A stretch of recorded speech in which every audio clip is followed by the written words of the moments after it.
the move. After each episode, we normally get the next episode preview, a quick minute or so trailer focusing on the main plot lines of the upcoming episode. This time around, it looks like the episode 5 trailer features much more than that. They are definitely scenes from episodes 6, 7 and 8. They literally tell us it's the weeks ahead trailer, and there's just far too much going on for one singular episode.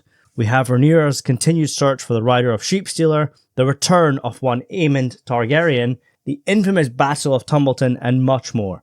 We'll break it down and connect similar scenes together, as it does jump around a bit.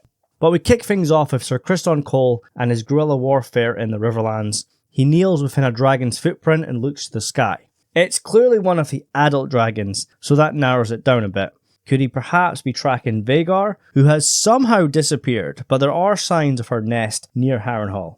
Cole has seen firsthand the destructive power the dragons hold, and at this stage he knows, in the end, nobody wins when the dragons dance.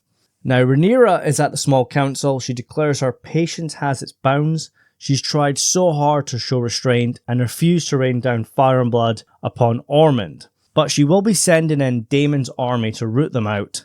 We can see an encampment in flames, so I would not be surprised if this is Cole's camp. Either Daemon or one of the dragon seeds has torched his supplies, and that would explain why Cole has ditched his armour and now travels light, with visible signs of a recent interaction of a dragon. So perhaps the footprint does not belong to Vhagar, but rather Caraxes or Seasmoke, or maybe Vermithor or Silverwing, but they were tasked with surveying Tumbleton, so that might rule them out. But no matter who left it, dragons only bring death and destruction in their wake. And then we see Alicent holding her 7-pointed star necklace, and the last episode made such a big deal on the Hightowers and their connection to the Faith of the Seven, so I guess Alicent is saying a prayer for her pregnant daughter Helena, or contemplating if the gods are actually on her side. And this seems to be mirrored by the next shot of Aegon holding the scale of his dragon Sunfire.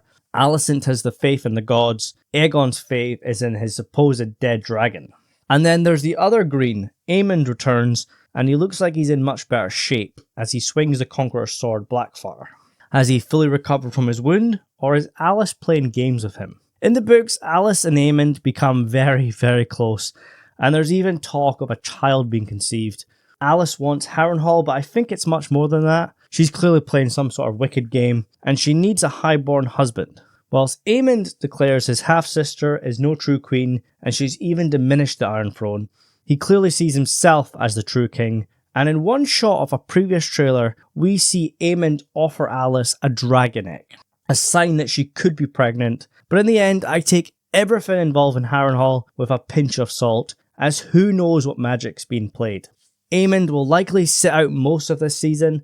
I kind of feel they're benching him until his campaign of terror in the Riverlands begins in Season 4, and the long-awaited showdown with his uncle above the God's Eye. Surprisingly, Rhaenyra has left the Red Keep, and she's raging, screaming, "This is finished." Has she travelled on Syrax to the Vale and learned the truth of Daemon's deception? Has she confronted Sheepstealer and learnt it was Rhaena all along? Rhaenyra looks like she's brought Adam and Seasmoke as backup, and to be honest, she needs it as Sheepstealer would tear Syrax apart, but I doubt it'll come to that, as Daemon and Caraxes look like they show up to stop his wife and daughter coming to blows. But this is just one big mess. The Blacks have enough to worry about with all the issues in King's Landing and Tumbleton. The last thing they need is infighting. But because Daemon defended his daughter and even lied to his wife, this could be the beginning of the end of their marriage. In the book, Daemon and Rhaenyra grow apart, and he spends his last days with the Dragonseed Nettles, who is believed to be sleeping with Daemon, but the show has merged Nettles and Rhaena together, so it's likely Daemon has either chosen Rhaena or is forced into a difficult situation when Rhaenyra and her downward spiral worsens. And to be honest, Rhaenyra's reign has been a bit of a disaster. The crown is broke, the people are starving, her enemies remain, the faith refuses her, her subjects are starting to rebel, the nobles hate her, and now she's off hunting wild dragons, a very dangerous distraction. And if she starts fighting with Daemon, then she may as well sign her own death warrant, as together they took the Iron Throne, and the Greens would love nothing more than them two to turn on each other. Ulf and Hugh share the responsibility of keeping a watch on Tumbleton, and Hugh has personal reasons in this affair, whilst Ulf just wants to drink with his mates down the pub. I feel these two characters have benefited considerably from the new material in the TV show. and I'm very interested to see how what goes down in Tumbleton comes to fruition. Hugh's brother-in-law was murdered, but in his wife's eyes, Ormond is merciful and a just lord who punished the soldier who attacked her. Chances are the truth will not come out or it'll be twisted, and somehow it'll be Rhaenyra or Daemon's fault. Hugh just wants a better life for what's left of his family, so if they are put in danger, then I can see that being a motivation for what happens next. Ormond and Daeron were two of the best parts of the previous episode. It was a very interesting dynamic, as Ormond is manipulating Daeron into achieving his own goal, putting Alicent's youngest son, nothing more than a Hightower puppet, on the Iron Throne. Ormond is very cunning, having deceived Daemon and Rhaenyra once, and even though he is outnumbered and weak to a dragon strike, we mustn't rule him out. I'm sure he has a plan, even if he won't have the support of his cousin, nor Aemond, on Vhagar. And the battles on the show won't go down exactly as they were told in Fire and Blood. We know this by now. Ormond is the one who marches on Tumbleton in the book, whereas on the show he currently holds it. So I would not be surprised if some of the battles take place off screen, or are even merged into one. As there's meant to be a battle earlier called the Battle of Honeywine, where Daeron earns the title The Daring. But that clearly hasn't happened yet. And all roads in Season 3 are leading to Tumbleton, likely in episodes 7 or 8, where Daemon leads the Riverlands army and the Winter Wolves against Ormond. Criston Cole and Alan of Hull may even be involved.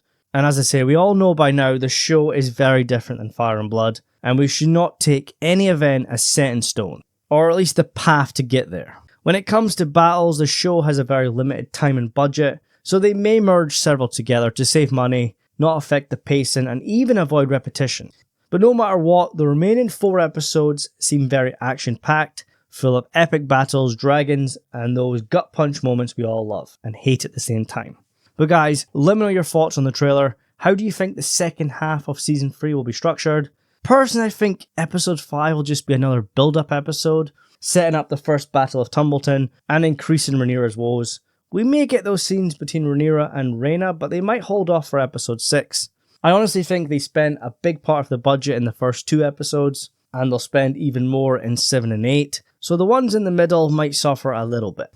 If only this show had unlimited money, and only if this show hadn't lost a few episodes in its run.